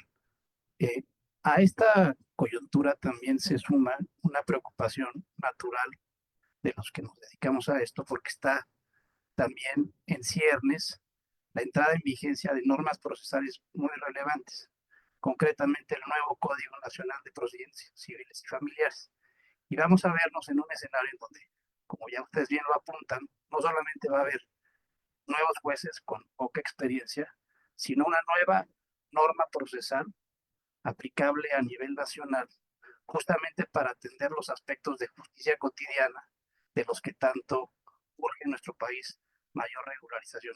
Ustedes también identifican este riesgo, desde luego, en cuanto a nuevos jueces, nuevas reglas, normas instrumentales, no solo adjetivas en cuanto al orgánico, sino en cuanto al acceso a la justicia, que van de una forma u otra a implicar no solo una necesidad de infraestructura importante, ya dejen ustedes el costo que va a implicar las votaciones a nivel federal y estatal para la nueva designación de jueces, sino también el tránsito a la oralidad y toda esta buena tendencia que persigue el acceso a la justicia cotidiana en la gestión que esto implicó la reforma del 17, ahora con este nuevo código. No identifican ahí también un reto importante en cuanto a poder acceder de mejor forma a los aspectos del día a día que merecen nuestros tribunales atender. Esa sería mi reflexión y de nueva cuenta gracias por la exposición.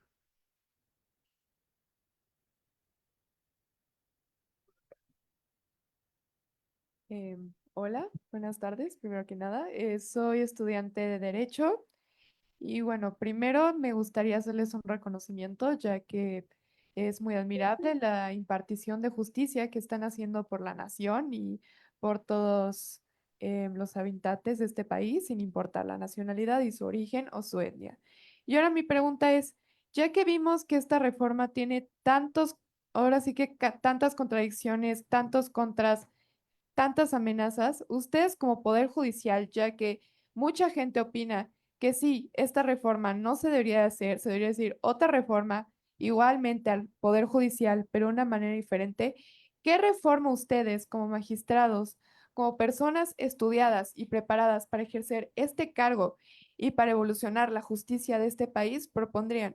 Y mi otra duda es, hablando de esta impartición del Tribunal de Disciplina, ¿no es un término un poco inconstitucional, ya más en materia formal, debido a que la Constitución prohíbe tribunales especiales? O bueno, eso es lo que yo he visto y me he preparado en mi carrera, como todos mis compañeros aquí presentes. Muchas gracias.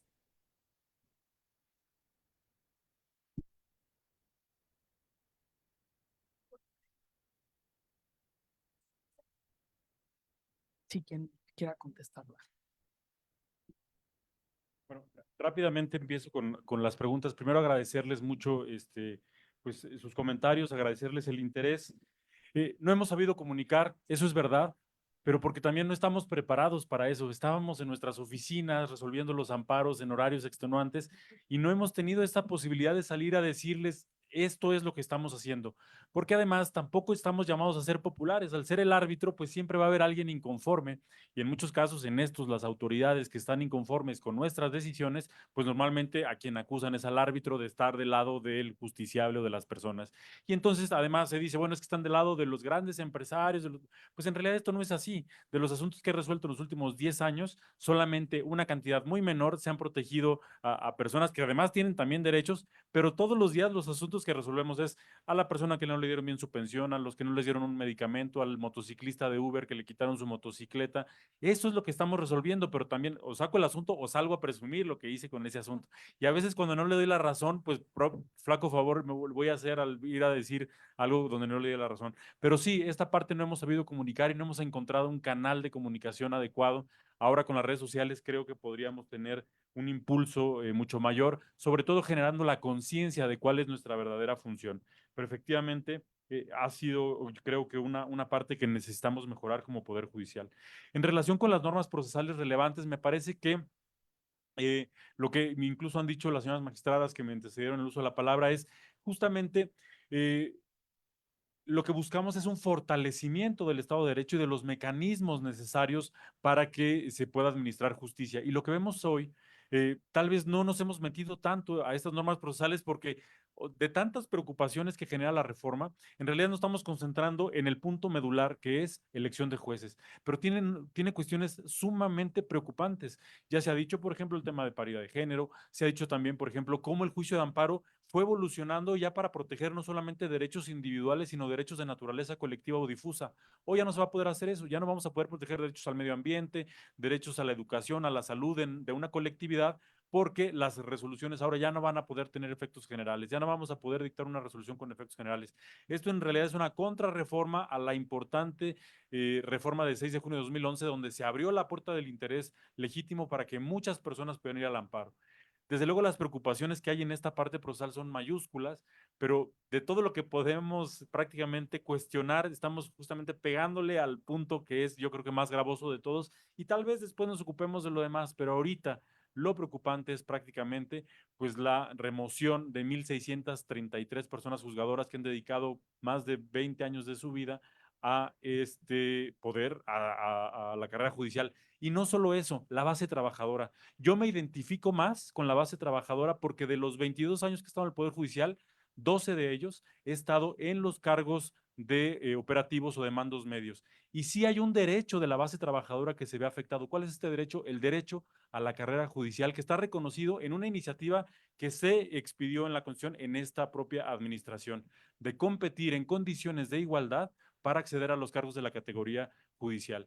Yo si empecé en la carrera judicial era porque tenía la esperanza y la expectativa de que una vez que tuviera las condiciones para poder ir avanzando en los cargos, presentar los exámenes necesarios. Hoy toda la gente, los 50,000 trabajadores que están en la carrera judicial y que tenían esa expectativa, están viendo destruida esa posibilidad porque ya no van a tener que estudiar, ya no van a tener que hacer méritos, van a tener que tener suerte y popularidad. Y tercero, en relación con la pregunta que nos hace el reconocimiento, agradecidos al reconocimiento del trabajo del Poder Judicial, ¿qué reforma propondríamos? Cuando la gente advierte que hay un sistema de justicia que debe ser reformado, no lo hace desde la perspectiva del Poder Judicial. Hay muchas cosas que tenemos que mejorar. Fiscalías, justicia local, seguridad pública, atención a las víctimas, defensorías. Es ahí donde están los errores que además se corrigen en la justicia federal. Las violaciones a las normas de la Constitución que se dan en esas etapas, las corregimos en el amparo. ¿Cuántos de nosotros no hemos escuchado que frente a una violación en un juzgado local, en una fiscalía, en una detención, decimos, bueno, al menos lo corregimos en el amparo? Eso es algo que usamos mucho los abogados. Yo no estoy seguro de que podamos decir esto más adelante. ¿Qué tenemos que hacer? Preparar a nuestros fiscales, tener una policía de investigación, fortalecer las capacidades, los presupuestos, buscar mecanismos alternos de solución de controversias, no quitar algo que ya funciona. Es como si llega un paciente a un hospital porque le duele un brazo y lo que dicen es, bueno, vamos a cortarle la pierna. Al paciente le va a seguir doliendo el brazo, pero ahora ya no va a poder caminar. Eso es lo que va a pasar con esta reforma. En relación con el Tribunal de Disciplina, tiene quizá muchas afectaciones. Me parece que una de las principales es que no tiene principios de taxatividad como para poder sancionar. Es decir, cuando un juez atente contra los principios de imparcialidad, objetividad, etcétera, va a ser sancionado. Lo que quiera que eso signifique, quien diga qué significa eso. Entonces eso va a ser de alguna manera complicado. Y en relación con los tribunales especiales, lo que se había establecido es que un tribunal especial es cuando lo instauras para resolver un caso concreto de una persona en específico. Pero bueno, podríamos analizarlo bajo ese tamiz porque podría tener también algunas implicaciones en ese sentido. Entonces creo con esto haber tal vez dado respuesta a reserva de lo que digan también mis compañeras y compañeros. Muchas gracias.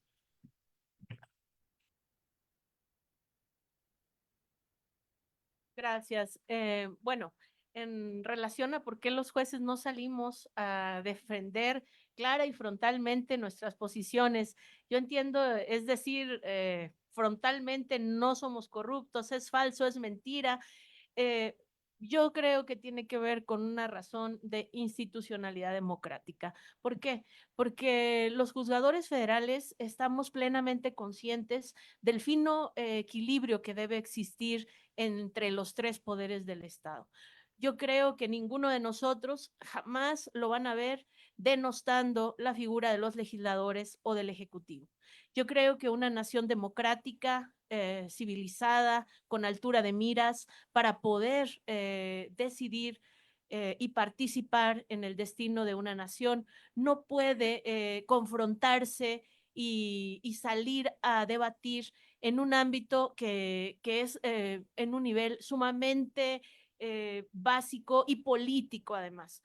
Ellos, sus argumentos no son argumentos jurídicos, no son argumentos sociales incluso, son falacias y además pues están envueltos en la difamación, la ofensa, la mentira, en pocas palabras. Entonces, creo que hemos tratado de mantener esa distancia, pero hoy salimos a dar la cara a la sociedad, a decirle, aquí estamos, somos jueces, somos magistrados, juezas, magistradas, que no somos corruptos y estamos en un estatus de defensores de derechos humanos, porque eso es lo que somos.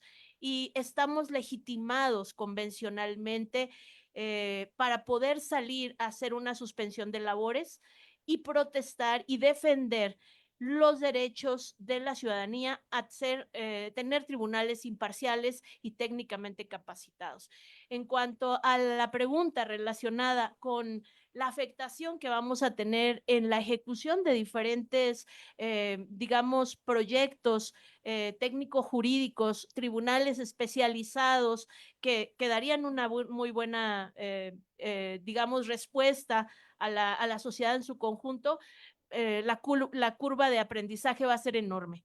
O sea, y no solamente en este procedimiento que aún no inicia, en esta aplicación del Código Nacional de Procedimientos Civiles y Familiares, sino ya lo estamos sufriendo desde inicios de año. Vean ustedes que por compromisos internacionales nos comprometimos a tener tribunales laborales especializados en derecho colectivo e individual, en virtud del Tratado de Libre Comercio.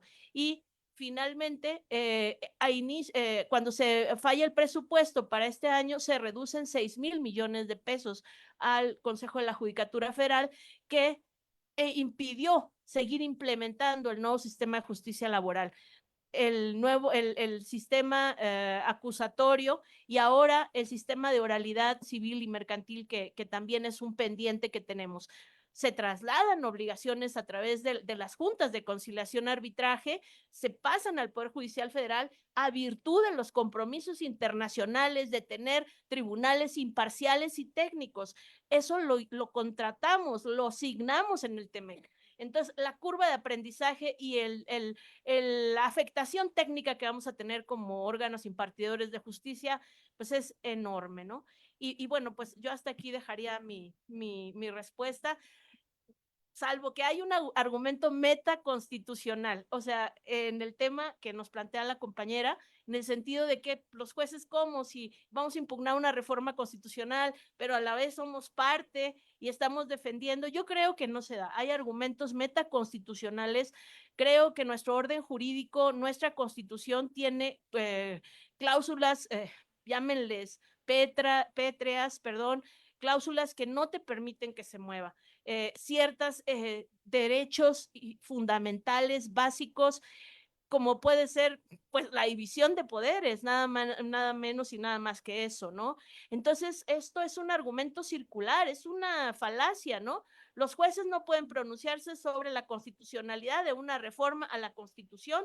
Creo que parte de la evolución jurídica nos implica como juristas reflexionar sobre los alcances y la interpretación técnica de nuestra Constitución para poder dar respuesta a esta cuestión que evidentemente pues está desmantelando técnicamente el Estado mexicano.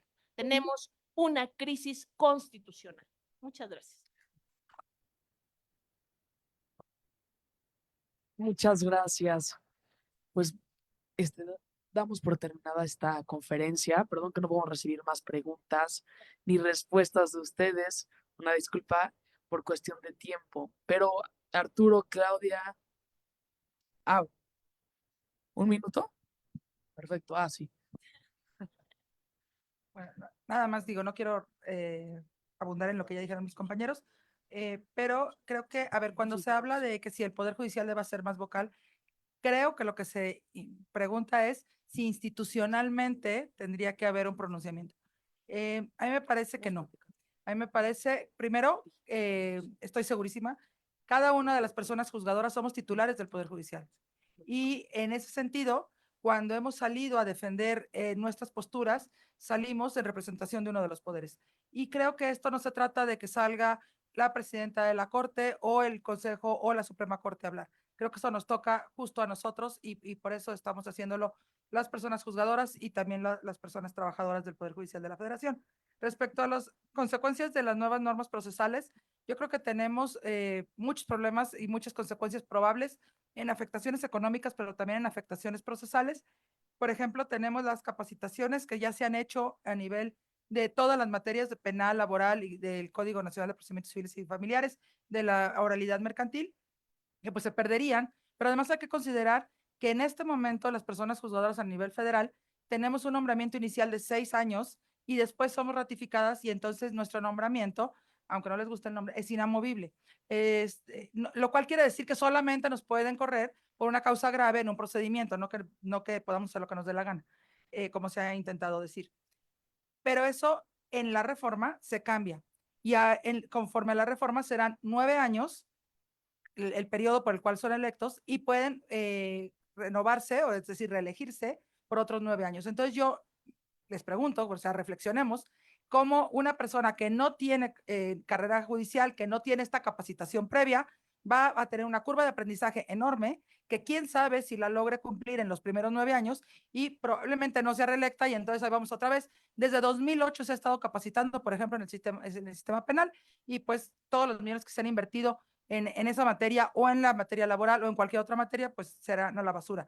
Y finalmente, ¿por qué no hemos hecho ninguna otra iniciativa? Bueno, porque no tenemos facultades para hacer iniciativas de ley. Y entonces lo que sí hemos hecho es propuestas reales y concretas en todos los foros que hemos estado y que parten de algo bien concreto. Necesitamos un análisis serio y estructural del sistema de justicia, no solo del Poder Judicial. Es decir, si vamos a remodelar todo el edificio de la justicia en nuestro país, no empecemos por el penthouse, empecemos por revisar incluso los cimientos y veamos qué hay. Y ya que tengamos identificado qué hay, entonces sí busquemos soluciones. Bueno, eso era lo único que yo quería comentar. Muchas gracias por su... En resumen, reforma judicial sí, pero no así. Gracias.